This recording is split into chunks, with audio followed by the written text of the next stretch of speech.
من الشيطان الرجيم.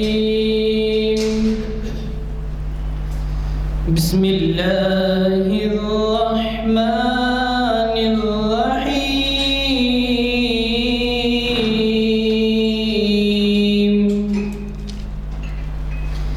لا يستوي أصحاب النار وأصحاب الجنة.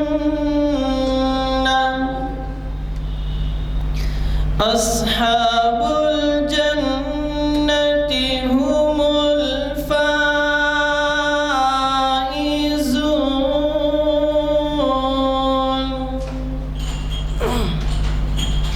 لو أنزلنا هذا القرآن على جبل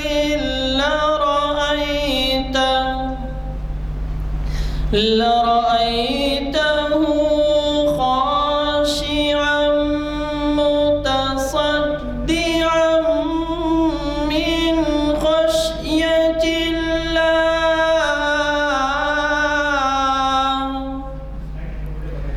وتلك الأمثال نضربها للناس لعلهم يتفكرون.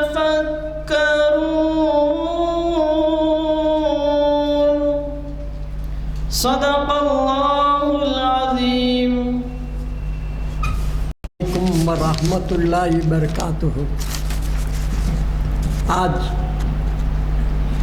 30 دسمبر 2024 عیسوی مطابق 27 جمادی الثانی 1446 ہجری بروز پیر بعد نماز عصر جامع مسجد عالیہ سانچہ توپ گنج فاؤنڈری مسجد کے کانفرنس ہال میں شریعت انفارمیشن سروس کی 968ویں نشست ہے. آج کا عنوان ہے ظلم و ستم کی ممانعت شریعت کی روشنی میں. الحمدللہ بہت اہم ہے اور موضوع ہے. حالات کے لحاظ سے آج کے مقرر ہیں پروفیسر سید راشد نسیم ندوی صاحب. بہت اچھے ہیں اور ہمارے بہت قدیم جو ہے مقرر ہیں. ہم تو کئی بار سن چکے ہیں. زیادہ ٹائم برباد کرنا نہیں چاہتا آپ تمام حضرات کا. میں ادباً ڈاکٹر راشد نظیم ندوی صاحب سے گزارش کرتا ہوں کہ وہ لفظ نشین پر آئے اور ہمیں مخاطب فرمائیں. الحمدللہ رب العالمین والصلاة والسلام على سید المرسلین وعلى آلہ وأصحابہ اجمعین. اما بعد فقد قال اللہ تبارک وتعالی فی القرآن المجید والفرقان الحمید. اعوذ باللہ من الشیطان الرجیم. لا تحسبن اللہ غافلا عما يعمل الظالمون انما يؤخرهم ليوم تشخص فيه الابصار مهطعين مقنعي رؤوسهم لا يرتد اليهم طرفهم وافئدتهم هواء. صدق اللہ العظیم. بزرگوں اور دوستو، سورہ ابراہیم کی ایک آیت کی ابھی آپ کے سامنے تلاوت کی گئی، جس میں اللہ تعالیٰ ارشاد فرما رہا ہے کہ اللہ تعالیٰ کو ظالموں کے کرتوتوں سے غافل نہ سمجھو. لا يحسبن اللہ غافلا عما يعمل الظالمون. بس مسئلہ یہ ہے کہ انما یؤخرہم، اللہ تعالیٰ ڈیلے کر رہا ہے، ان کے انجام کو مؤخر فرما رہا ہے اس دن کے لیے یوم تشخص فیہ الابصار، جس دن نگاہیں پتھرا جائیں گی، ان کے سر جھکے ہوں گے، گردنیں اکڑی ہوں گی، آنکھیں پھٹی پھٹی ہوں گی اور سینے سے پھٹ کر دل حلق میں آ رہا ہوگا، افئدتہم ہوا ہوا ہوا ہو رہا ہوگا۔ اس دن پتہ چلے گا کہ ظالموں کا کیا حشر ہونے والا ہے، ظلم و ستم کرنے والوں کا معاملہ متعدد آیات میں، متعدد احادیث میں اللہ تعالیٰ نے اور اس کے رسول نے بیان فرمایا، یہاں تک کہ اللہ تعالیٰ ارشاد فرماتا ہے کہ ان کو پیچھے سے 2 فرشتے دھکا دے کے آگے بڑھا رہے ہوں گے، سامنے سے 2 فرشتے ان کے گلے میں توق ڈال کر جانوروں کو جیسے کھینچا جاتا ہے کھینچ رہے ہوں گے۔ اللہ تعالیٰ ارشاد فرماتا ہے جب ان کو جہنم میں پھینک دیا جائے گا، وَيَسْتَغِيثُ يُغَاثُ بِمَاءٍ كَالْمُهْلِ يَشْوِي الْوُجُوهَ، آگ کی تاپ نہ لا کر پانی کا مطالبہ کریں گے، پینے کے لیے کسی مشروب کا مطالبہ کریں گے، تو ان کے ہاتھوں کے چلوں میں جو پانی دیا جائے گا وہ اتنا کھولتا ہوا ہوگا، اتنا کھولتا ہوا ہوگا، یشوی الوجوہ، اس سے ان کا چہرہ جھلس جائے گا۔ پینا تو بھی دور کی بات ہے، صرف اس کی بھاپ سے ان کے چہرے جھلس کے گوشت گر جائے کہ ہڈی نمایاں ہو جائے گی۔ فرمایا ان کا انجام بہت برا ہونے والا ہے۔ آپ صلی اللہ علیہ وسلم ارشاد فرماتے تھے، الظلم ظلمات یوم القیامہ، ظلم تو قیامت کے دن تاریکیاں لے کر آئے گا۔ وہ دن جس دن کے سورج بجھا دیا جائے گا، جس دن ستارے لپیٹ دیے جائیں گے، اور اس دن میدان حشر میں بس ایک نور رب ہوگا، وَأَشْرَقَتِ الْأَرْضُ بِنُورِ رَبِّهِمْ وَأَشْرَقَتِ الْأَرْضُ بِنُورِ رَبِّهَا، اس دن یہ رب کے نور سے محروم کر دیے جائیں گے۔ لہذا جو اسلامی شریعت کے سورسز ہے، کتاب و سنت، اس میں جو ظلم کا انجام بیان کیا گیا ہے وہ انتہائی خطرناک ہے، ہولناک ہے، دردناک ہے۔ اسی پہ اکتفا نہیں کیا گیا، بلکہ یہ بھی بتایا گیا کہ ظالم کو اس کے ظلم کی سزا دنیا ہی سے ملنی شروع ہو جاتی ہے، ذلتوں کی شکل میں، رسوائی کی شکل میں، بڑی بے دردی سے کبھی ان کا قتل ہوتا ہے، کبھی ان کے لاش کے ٹکڑے کر دیے جاتے ہیں، کبھی قید و بند کی بڑی مشقتیں ان کو سہنی پڑتی ہے، اور یہ ساری رسوائی اور ذلت دنیا سے شروع ہوتی ہے، پھر برزخ، میدان حشر، جہنم تک چلتی ہے۔ لیکن جو ایمان عقیدہ آخرت سے محروم ہیں، آخرت پر ایمان نہیں رکھتے، ان کو اللہ تعالیٰ دنیا ہی میں بتاتا ہے کہ ظالم کی حد کہاں تک ہے، کہاں جا کے اس کو ٹوٹنا پڑتا ہے، بکھرنا پڑتا ہے۔ اسی لیے اللہ تعالیٰ نے فرعون کا تذکرہ فرمایا، کیا حشر ہوا فرعون کا۔ اسی لیے اللہ تعالیٰ نے ابو جہل، ابو لہب کا تذکرہ فرمایا، ابو لہب کی صراحت کر دی گئی، ابو جہل کے اشارے ہیں کہ ذلت کے ساتھ میدان بدر میں وہ مارا گیا۔ اور اسی طرح اللہ تعالیٰ نے بڑی بڑی ظالم قوموں کا تذکرہ کیا جو حرف غلط کی طرح مٹا دی گئی، تاریخ میں وہ باقی نہیں رہ سکی۔ تو یہ ظلم کا انجام دنیا میں جو دیکھنا پڑتا ہے وہ صرف اس لیے کہ تم آخرت کے ایمان سے محروم ہو، اور تمہارا کردار وہ نہیں ہے کہ جس بندے کے اوپر احساس جواب دہی رہتا ہے، اللہ تعالیٰ کے دربار میں حاضر ہونا ہے، جواب دینا ہے، تو وہ ذمہ دار ہے۔ یہ زندگی نہیں شتر بے مہار، بالکل ایسے جنگلی جانوروں کی جو زندگی بسر کرتے، ان کو فرمایا دنیا میں ہی چکھو تو۔ لہذا وہ سارے مظالم کا اللہ تعالیٰ نے قرآن پاک میں تذکرہ فرمایا، جو مختلف نوعیتوں کے ہو سکتے ہیں، فرمایا ان الشرک لظلم عظیم، خود شرک کرنا سب سے بڑا ظلم. اس کی بھی بڑی صراحت کی اللہ تعالیٰ نے. اللہ تعالیٰ کی ذات میں، اس کی صفات میں، اس کی عبادت میں کسی کو شریک کرنا اور اس کا انجام، بلکہ انجام میں بد، یہ سب کا اللہ تعالیٰ نے تذکرہ فرمایا. ان اللہ لا یغفر ان یشرک بہ ویغفر ما دون ذلک لمن یشاء. دوسری نوعیت ظلم کی جو ہوتی ہے وہ دراصل شریعت کے حدود کو پھلاندنا. فرمایا وَمَن يَتَعَدَّ حُدُودَ اللَّهِ فَأُولَٰئِكَ هُمُ الظَّالِمُونَ. ارشاد فرمایا کہ جو اللہ تعالیٰ کی شریعت کو پامال کرتا ہے اور دین کی حدود کو کراس کر پھلاند کر بددینی میں جاتا ہے، نافرمانی میں جاتا ہے، فسق و فجور کرتا ہے، وہ بھی بہت بڑا ظالم ہے. دو طرح سے وہ ظلم کر رہا ہے.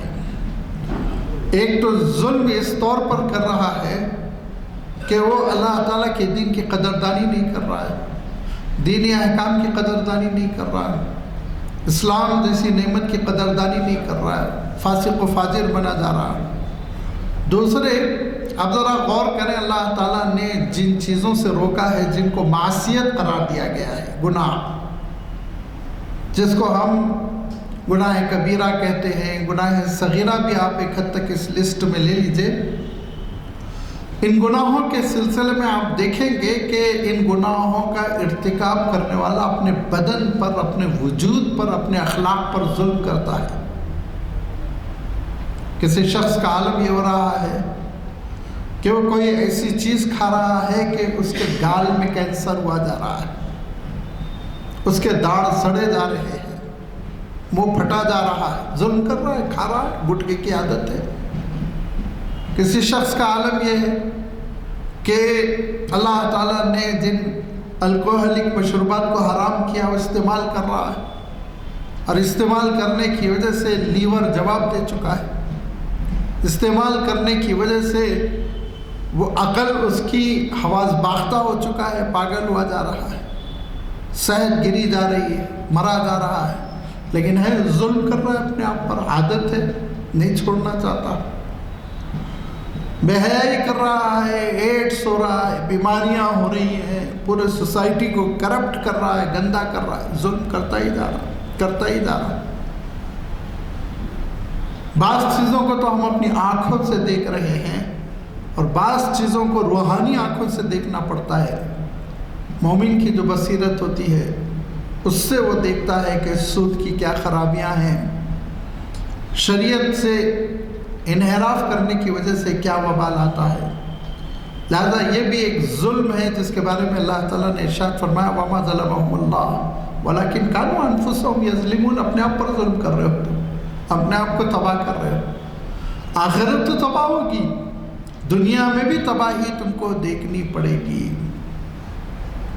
ہمارے یہاں ایک وائس چانسلر تھے، بڑے پڑھے لکھے، پیرس سے PhD کر آئے ہوئے تھے، غیر مسلم تھے، لیکن بیچاروں کو کیا لت پڑی ہوئی تھی، چین اسموکنگ، ایک سگریٹ بجاتے دوسرا. اتفاقاً وہ 6 مہینے کے لیے نظر نہیں آئے. 6 مہینے کے بعد ایک سیمینار میں بیٹھا ہوا ہوں آڈیٹوریم میں، تو دیکھا کہ ایک دبلا پتلا شخص اور چہرے پہ سے رات کی تاریکی مل دی گئی ہو اور پورے بال اڑے ہوئے اور ایسے گلے میں مفلر گرمی میں لپٹے ہوئے، وہ اسٹیج پہ آ کے سے ہاتھ دکھائے، اسٹیج پہ آ کر ہاتھ دکھائے. میں نے اپنے ساتھی سے پوچھا یہ کون صاحب ہے اتنی بے تکلفی سے اسٹیج پہ بھی چڑھ گئے، آڈینس کو ہاتھ بھی بتا رہے ہیں. انہوں نے مجھے دیکھ کے کہا تم نہیں پہچان رہے ہو؟ ہم نے کہا یہ وہی پروفیسر شاستری ہے. بولے حلق کا کینسر ہو گیا، حلق کا کینسر ہو گیا، اور بس 2-3 مہینے کے بعد ان کا قصہ ختم ہو گیا. حالانکہ انہوں نے یونیورسٹی کے لاکھوں روپے چھونک دیے علاج کے لیے. کیا علاج ہوگا؟ تم نے سڑایا سالوں سال اپنے حلق کو. یہ ظلم نہیں کیا، اپنے آپ پر ظلم کیا انہوں نے اپنے آپ پر. لہذا اللہ تعالیٰ ارشاد فرماتا ہے ہم تھوڑی بندوں پر ظلم کرتے ہیں، نعوذ باللہ، ولیکن کانوا انفسہم یظلمون. بندے خود اپنے آپ پر ظلم کرتے ہیں. لڑائی جھگڑوں کے ذریعے سے، اختلافات کے ذریعے سے، بدمزاجی ہے، اس پہ بہت خوش ہے اور سمجھتے ہیں کہ بہت اچھے نیچر ہے، ہمارے گھر میں لڑ رہے ہیں، بچوں سے لڑ رہے ہیں، میاں بیوی میں لڑائی، ظلم ہے یہ۔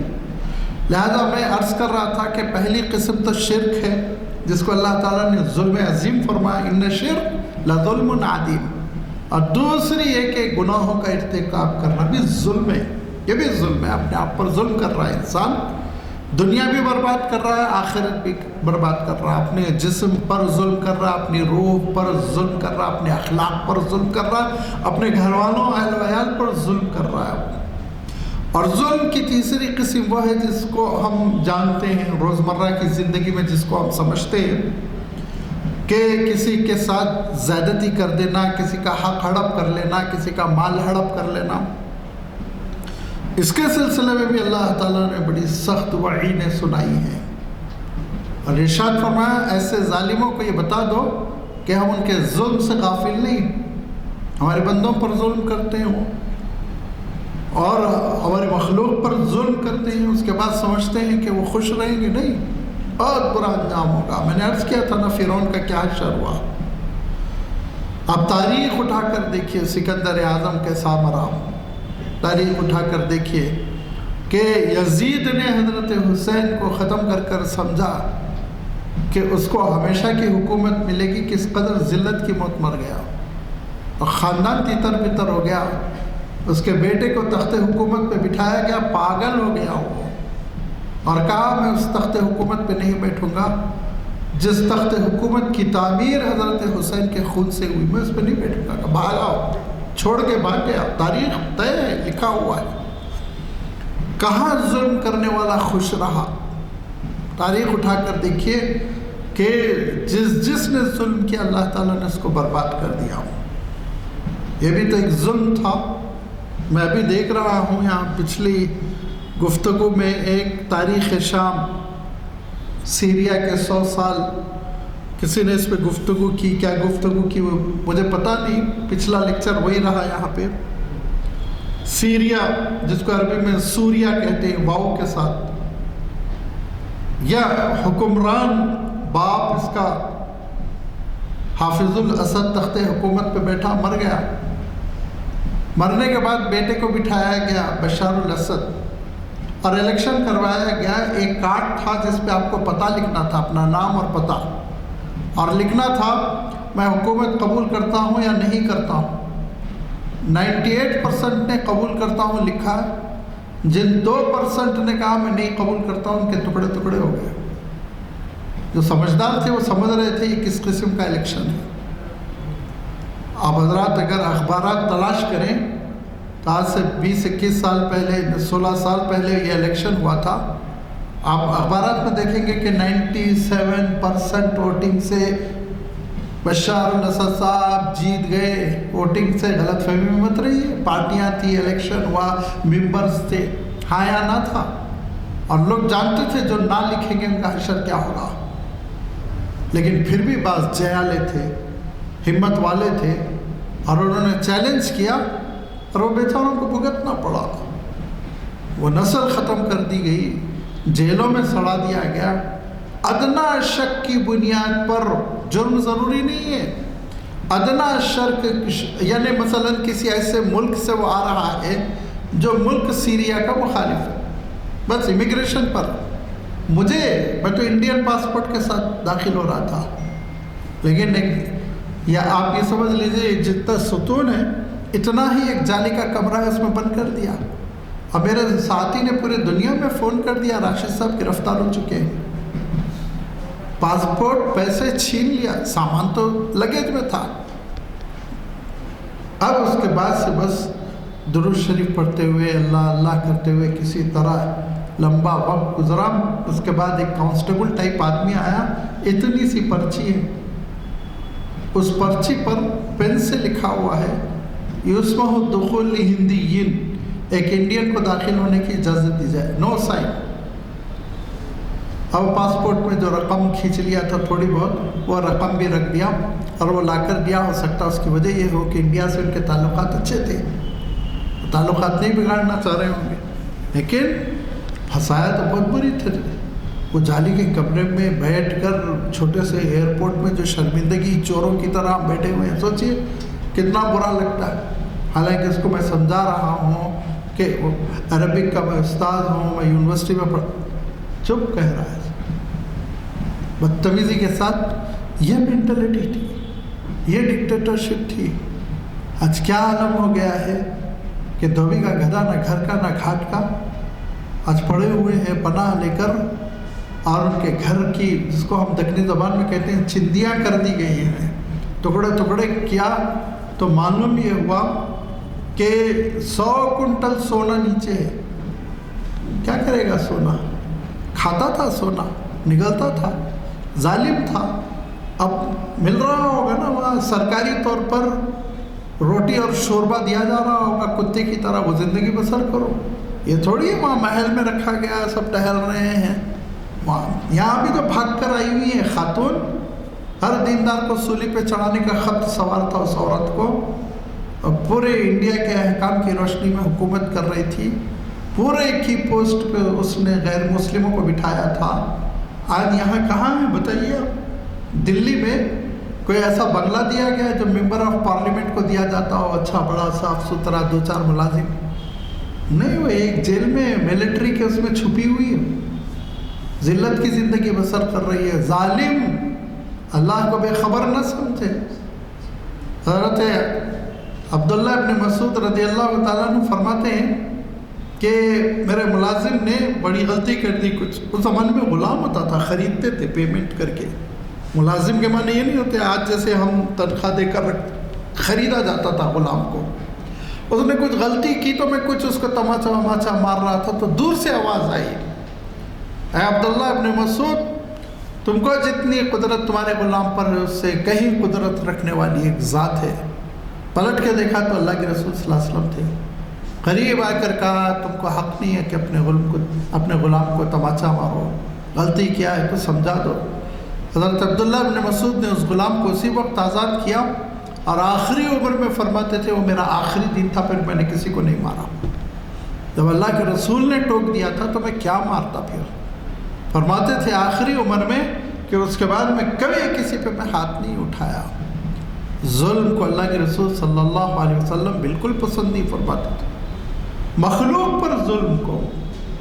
فرمایا کہ ایک خاتون نے بلی کو باندھ رکھا تھا، نہ اس کو کھول دیتی کہ وہ جا کر شکار کر لے کھا لے، اور نہ خود کھانے پینے کا انتظام کرتی، بھوکا بلی کو باندھ رکھا تھا۔ تو اللہ کے رسول صلی اللہ علیہ وسلم فرماتے ہیں اس کو اللہ تعالیٰ نے اسی گناہ کی وجہ سے جہنم میں ڈالا۔ اور ایک حدیث میں حضرت ام سلمہ روایت کرتی ہیں کہ اللہ کے رسول صلی اللہ علیہ وسلم نے فرمایا کہ حشر یہ تھا کہ اس پہ بلی مسلط کی گئی تھی جو اس کا چہرہ نوچتی اور وہ پلٹ کے بھاگتی تو اس کی پیٹھ کو نوچتی۔ اللہ تعالیٰ کے پاس مخلوق کے سلسلے میں بھی ظلم کو گوارا نہیں کیا گیا۔ ایک صحابی آئے اور انہوں نے کہا کہ اللہ کے رسول میں ایک درخت کے نیچے سے گزر رہا تھا تو درخت پر پرندے کے گھونسلے سے ایک چوزا گر گیا، چھوٹا سا بچہ، تو میں اس کو چادر میں اٹھایا تو اس کی ماں گول گول پھرنے لگی، چادر کو میں نے بند کر لیا، یہ دیکھیے چوزا اور اس کی ماں دونوں ہیں۔ تو اللہ کے رسول صلی اللہ علیہ وسلم نے سخت فہمائش کی اور کہا ابھی جاؤ اور یہ دونوں کو آزاد کر کر آؤ اور ظلم پر مجھے گواہ نہ بناؤ۔ مخلوق پر ظلم کو اللہ کے رسول نے، جانوروں پر۔ ایک صحابی نے کہا اللہ کے رسول جانوروں کے سلسلے میں بھی پوچھا جائے گا؟ ہوتا ہے نا، بالخصوص ہم لوگ تو جانور نہیں پالتے، لیکن عرب تو اونٹ پالتے تھے، عرب تو بکری پالتے تھے، بہت بکریاں ہوتی تھیں ان کے پاس۔ تو کبھی انسان ایسے اریٹیٹ ہو جاتا ہے، ناراض ہو جاتا ہے، چھڑی مار دیتا ہے، آپ نے دیکھا ہوگا۔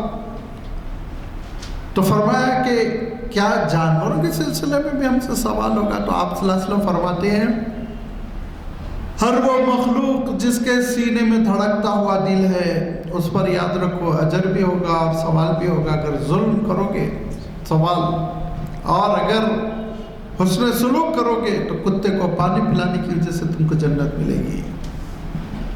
تو ظلم دیگر مخلوق پر کرنا یہ تیسری قسم ہے، اور اس ظلم کے سلسلے میں ہم کو خبر لینی چاہیے۔ اس ظلم کے سلسلے میں ہم کو اپنا جائزہ لینا چاہیے. حکومت تو ہے نہیں کوئی، ہم بشار الاسد کے جانشین بن کر کسی مملکت پر تو کنٹرول نہیں کر رہے ہیں. اور کنٹرول کرنے والوں کو انشاءاللہ اللہ تعالیٰ سبق سکھائے گا اگر وہ ظلم کریں گے. لیکن جیسے اللہ کے رسول صلی اللہ علیہ وسلم نے فرمایا کہ ہر شخص اپنے گھر کا ذمہ دار ہے، اپنے ماتحتوں کا ذمہ دار ہے، اپنے بچوں کا ذمہ دار ہے، اپنی اہلیہ کا ذمہ دار ہے. کلکم مسئول ومسئول عن رعیتہ، ہے کہ اپنے کچھ ماتحت ہوتے ہیں. لہذا اس بات کا جائزہ لینا چاہیے کہ کسی کا حق تو نہیں ہڑپ ہو رہا، کسی کے پلاٹ پر تو نہیں قبضہ ہو رہا ہے، کسی کے سامان کو تو نہیں ہڑپ کر رہے ہیں، کسی کو بلا وجہ گالی گلوچ تو نہیں کر رہے ہیں، کسی کا دل تو نہیں دکھا رہے ہیں، اور کسی کو ایذا رسانی تو نہیں کر رہے ہیں. گھر میں ماں باپ ہے تو ماں باپ کا حق ادا ہو رہا ہے، ان کے ساتھ ظلم ہو رہا ہے، ان کے حق ہڑپ ہو رہے ہیں، ان کو ڈانٹا ڈپٹا جا رہا ہے، جبکہ اللہ تعالیٰ کا حکم ہے فَلَا تَقُلْ لَهُمَا اُفْ، اف بھی نہ کہنا. تو کہیں یہاں تو ظلم نہیں ہو رہا دیگر بندوں پر، کہیں ایسا تو نہیں اپنے بچوں پہ ظلم ہو رہا. اور اپنے بچوں پر ظلم کا ایک طریقہ یہ بھی ہے جس کو انسان سمجھتا نہیں، کہ ان کو غلط تربیت دینا، ان کی آخرت برباد کر دینا، ان کا مستقبل برباد کر دینا. اور میں معافی چاہتے ہوئے کہتا ہوں کہ ہم مسلمانوں کے اندر اس سلسلے میں بہت سستی، بہت کوتاہی ہے کہ ہم اپنے بچوں کی تربیت نہیں کرتے، جس کی وجہ سے وہ بیچارے جوان ہو کر بے روزگار رہتے ہیں، روزگار کے لیے تڑپتے ہیں، آمدنی کے لیے تڑپتے ہیں، اور اچھی زندگی بسر نہیں کر پاتے، اور سلم میں ڈال دیے جاتے ہیں. نوکریاں بھی ایسی چھوٹی موٹی پریشانیوں کی، ذلت کی، ڈانٹ ڈپٹ، مزدوری اس قسم کی، اور سارے آفیسرز، بڑے بڑے عہدے، پوش کالونیاں سب دوسروں کے پاس ہیں. کیوں؟ ہم ظلم کر رہے ہیں اپنے بچوں پر. لاڑ و پیار میں ہوٹل سے لا کے کھانے کھلا کر ہم ان کے معدے کو بھی تباہ کر رہے ہیں، ان کے مستقبل کو بھی تباہ کر رہے ہیں. دال کا پانی اور روٹی کھلائیے لیکن تعلیم اعلیٰ دلائیے، اخلاق اعلیٰ ہوں. کسی ہم عمر پر ہاتھ اٹھا دے تو سختی سے نوٹ لے، اور سختی سے نوٹ لینے کے معنی یہ نہیں ہوتے کہ ڈنڈا لے کے پٹائی کی جائے، ہرگز نہیں. نہ مارنے کی اللہ کے رسول صلی اللہ علیہ وسلم نے اجازت دی. ہلکا پھلکا کبھی غصے میں تھوڑا بہت سرزنش کر دی، جیسے آپ صلی اللہ علیہ وسلم نے فرمایا 10 سال کا ہو جائے نماز بھی چھوڑے تو تم تھوڑا استعمال کر لو، لیکن جو لاٹھی چارج کر دیتے ہیں اس کی اجازت نہیں. نوٹس لینے کے معنی ہوتے ہیں اس کو بٹھانا، سمجھانا، سنجیدگی کے ساتھ سمجھانا، اور یہ کہنا کہ اگر آئندہ یہ ہوا تو میں بیک آؤٹ کروں گا، تمہارے لیے تحفے نہیں لاؤں گا، تمہاری فرمائش پوری نہیں کروں گا. ہو سکتا ہے اتنے مہنگے اسکول میں تم کو پڑھا رہا ہوں، نکال کے کسی چھوٹے اسکول میں ڈال دوں گا. جب یہ وہ دیکھے گی، اولاد بچے دیکھتے ہیں کہ والدین اس معاملے میں سیریس ہیں، تو یاد رکھیے وہ آپ کے سانچے میں ڈھلتے ہی ڈھلتے تھے. یہ ہمارا ڈیلی کا تجربہ ہے. دیکھیے بچے شروع میں اسکول نہ جانے کی ضد کرتے ہیں، لیکن والدین سنجیدہ رہتے ہیں، ہر حال میں تم کو جانا ہوگا. تھوڑے دنوں میں بچے عادی ہو جاتے ہیں، سمجھ جاتے ہیں کمپرومائز کرنے والے نہیں ہیں ابا امی. یہ صبح مجھے ڈریس پہنائیں گے، یونیفارم بھیجیں گے اسکول، سواری آتے ہی وہ خود سال مہینے میں، سال بھی نہیں 2-3 مہینوں میں وہ مینٹلی تیار ہو جاتا ہے. بچوں کی تربیت ہمارے ہاتھ میں ہے، ان کو اچھے سانچے میں ڈالنا.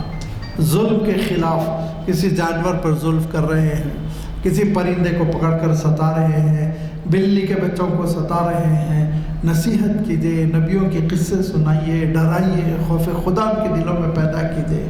بچوں کی تربیت میں ہم سے خطا ہوتی ہے، ظلم ہے.